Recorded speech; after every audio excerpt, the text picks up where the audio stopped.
Some 40 in my right car. Bitches change, yeah, I like I ain't all this.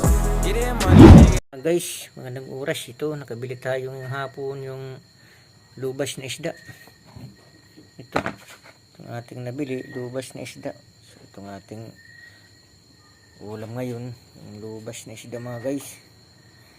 So, hugasan natin itong maigi mga guys. Tapos ito, ano natin ito, yung Indian Mingo. So, ito itong ating ipang susubak dito sa isdang lubas. Tapos meron tayong sigarilyas mga guys. Bumili tayo kanina doon sa ating sa ating trabaho. So nakakita kami ng sigarilyas. Natin ito. Itong ating gulay. Ano natin ito dito. At saka Indian Mingo.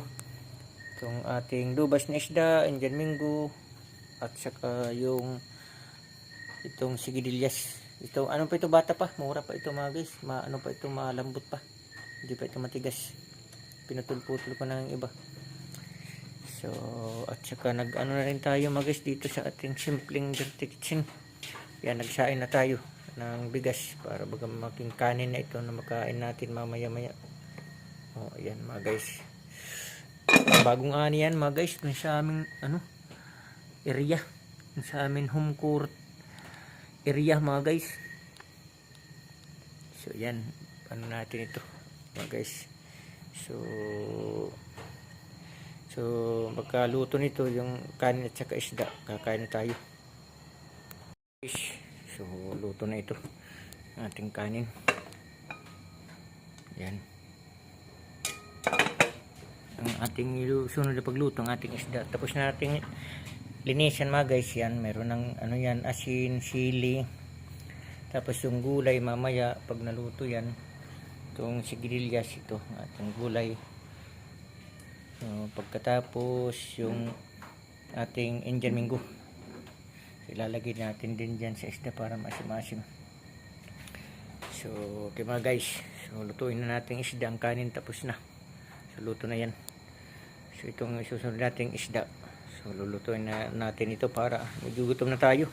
Kaninang umaga pa tayo hindi nakakain hanggang ngayong kaninang tanghali, ngayong gabi na. So okay mga guys, yan mga guys, medyo pakulo na. Yan, meron ng yung Indian Mingo. Lagyan natin ang ating isda. Tapos yung ating gulay mga guys, itong ito, gulay natin dito natin lulutuin. Yan. Kasi mahirap dun mamaya na kung maluto na ito, kaluto, ilalagay natin dyan para may timpla yung gulay na ito ng sigarilyas. Ito, sigarilyas dito sa aming tawag nito, o sigarilyas, iwan ko, basta ganun mga guys. Pukulon lang natin yan yung yung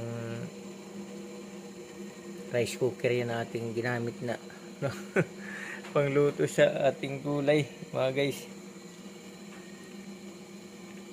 Kulong-kulong na mga guys ating isdang lubas at saka Indian Mingo. Tapos dito palulutuin natin naman ito kasi ito parang kumulo na. Ilagay lang natin ang ating sigarilyas.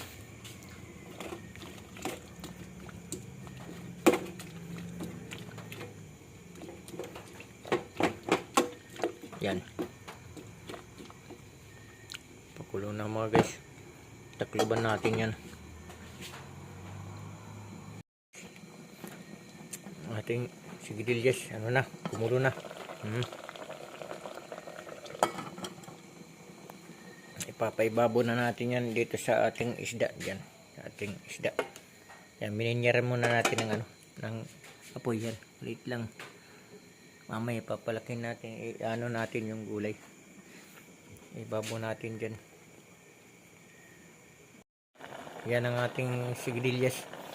Inibabaw na natin sa ating isdang lubas at saka yung Indian Mango. Medyo masim-masim. Merong ano, yan mga sili, harang. Umusok pa. Pupunta dito sa cellphone yung usok mga guys.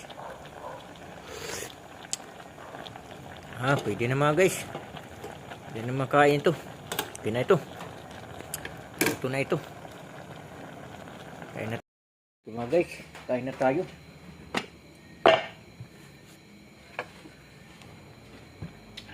Yung ating gulay. Ito na.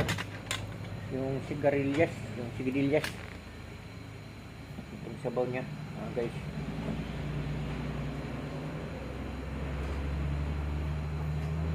Okay mga guys, meron tayong sabaw. Sarap ito.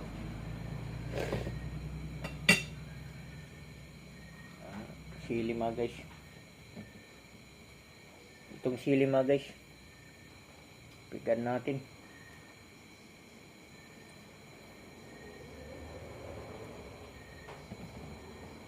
Meron pa dito isa. Yan.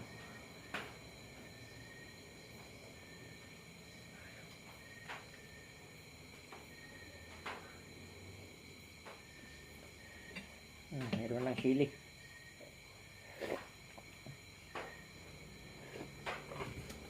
Okay, wow mga guys, manghang. Itong ating ulay, sigarilyas. Tayo, ating mangkok. Lagay natin. Ito,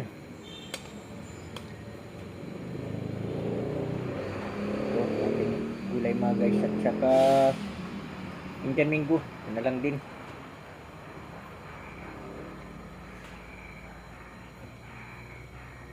Yan. Indian Mango, sigarilyas, yan, lahat. Tapos yung ating isdang lubas, yan, bahala na baga maano yan, durog. Importante meron tayong gulay, mga guys. Itong mga, Indian Mango. Kasi naghalo-halo na ito.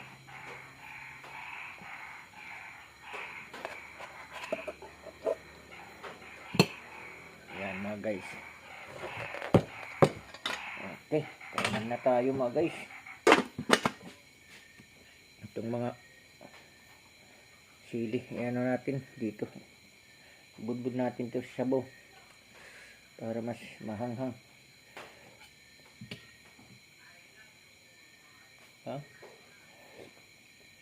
Mahanghang na mga guys.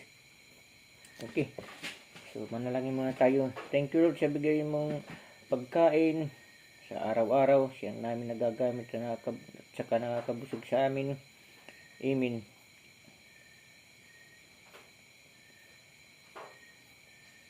Okay mga guys, kainan na tayo.